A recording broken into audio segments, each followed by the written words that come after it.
Republican presidential candidate Chris Christie dunked on Florida Governor Ron DeSantis this week over his bitter crusade against Walt Disney World as an example of the party wasting its time on small political issues. Republicans, he said, should instead be arguing about and being daring on policies involving China, economic security, reducing the import of petroleum, and expanding charter schools.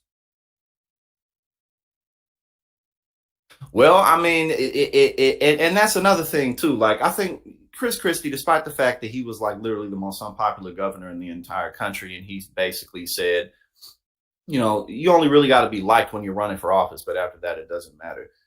But again, this is very true. The Republican Party, obviously, the media outlets and the politicians themselves are hyper focused on the culture wars because they don't have any policy plans. Their policy positions generally being stuff like, we're gonna wage a crusade against free child lunches because children don't deserve to eat lunches at school, because F your kids. Those policies primarily targeting impoverished neighborhoods because people in higher scale neighborhoods don't have the same type of access to those programs. So they're just wanting to just legitimately defund social programs like they always are. That's not new. But the base itself, they're just focused on Donald Trump. They're not thinking about any of this. They're just hyper focused on getting Trump back in office. So Chris Christie's right when he says this, policies involving China, economic security, reducing the import of petroleum, and expanding charter schools. At least these are policy positions. You know what I'm saying? Because now you can get into the arena and say, maybe you're very pro charter school, or you're not so in favor of charter schools, or maybe, charter schools are reality. So, we're not necessarily going to ban them, so we can improve them. You see, now we can get into the arena and actually discuss real policies. So that's why I'm interested really to continue to watch Christie's campaign, because he'll at least be, slapping the whole Republican Party around as a whole. What we are wasting our time on is talking about, What we are wasting our time on is talking about, is it okay for Disney to oppose a bill in Florida? And should they be penalized for it? And does that prove you're really a tough guy, or does it just prove that you're not conservative in terms of the way you think government should operate? The former New Jersey governor told the Ruthless podcast in an interview that aired Monday without using DeSantis' name. Yeah, I mean, and again, like we pointed out, Ron DeSantis lost the war with Disney the moment he started it. Disney been around, Disney gonna continue to be around, and whoever is governor after Ron DeSantis, if he doesn't finally just give up, because it's a waste of resources and time, and the Republican Party as a whole doesn't like him being a loser, then whoever the next governor is, they gonna give it up, and they gonna give a bunch of pluses and sweets to Disney to make up for everything. Well, one of the podcast hosts pushed back, saying that the Disney issue was animating the right. Not really. I mean, like, people who are chronically online, they may be in favor of that, but no, it's not. It's not animating the right, because he's losing, and don't nobody care about that for real, man. You feel me? Like, even like your Republicans who aren't like just terminally online. Yeah, they ain't thinking about this. They don't care. Their kids love Disney movies because Disney movies are great. Even though Walt Disney was anti-Semitic and all of that, people for the most part just focus on the product. So no, you're not animating the base. Trump's animating the base. Now, Ron DeSantis' poll numbers just keep going down.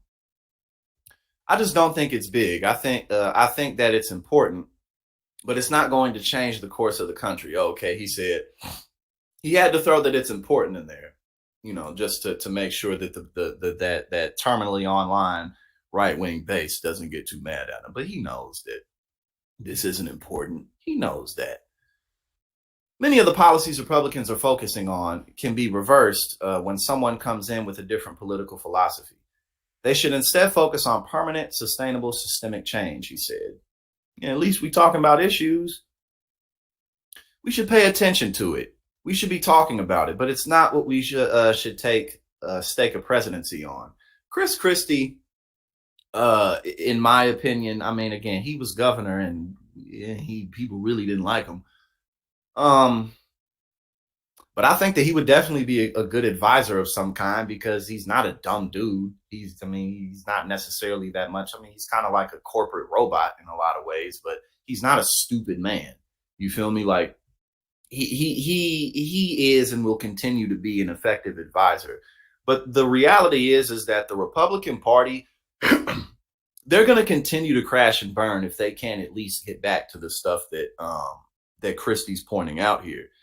The Democratic Party will continue to improve because generational change, millennials and Gen Z, as we continue to vote overwhelmingly, as these 80-plus-year-old, 75-plus-year-old Democratic officials leave office, the Democratic Party will continue to improve naturally as we continue to stay involved. But the Republican Party, if they don't make a hard 180 reverse and get away from Donald Trump and all this culture war nonsense, they're just going to continue to plummet and lose, not because Democrats are so amazing, but because the Republican Party is so unbelievably ridiculous. It's really not more complicated than that. Like, the Republican Party is so abysmally, pathetically ridiculous that the Democratic Party will win on default, and progressive politicians will continue to enter races. But people don't want to vote for this mess, and they're not. That's why Republicans been losing. And the last two Republican presidents didn't win the popular vote anyway.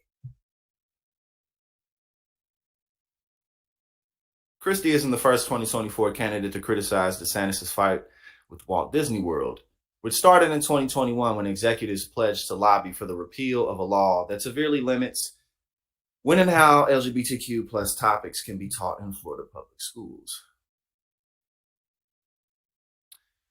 The DeSantis campaign didn't respond. I mean, DeSantis has basically said, like, I'm not going to let the media taint what we're doing in Florida. I'm not going to let them, paint a bad picture of it. Like, okay. But don't nobody want to make America Florida.